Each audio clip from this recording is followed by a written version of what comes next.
চিনি এবং লবণ দুটো একই রকম, একই রকম দেখতে, একই রকম রং।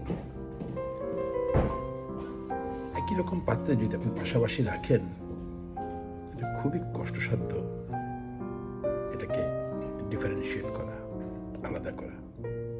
কিন্তু আপনি যখন তার স্বাদ গ্রহণ করবেন, তখন আপনি পার্থক্যটা বুঝতে পারবেন।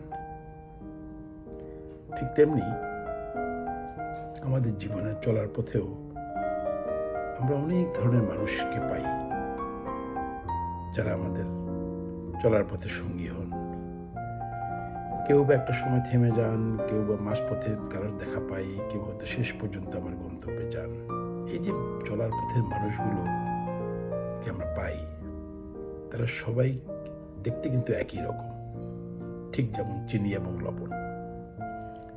কিন্তু এই মানুষগুলোর ভিতরে সবাই কিন্তু চিনি না, কিংবা সবাই কিন্তু লবণ না।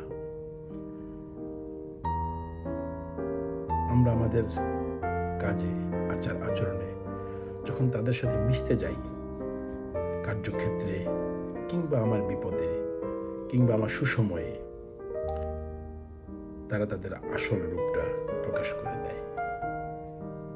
দেখতে মানুষ হলেও আমাদের আশেপাশে যাদেরকে আমরা পাই, সবাই কিন্তু আসলে মানুষ না।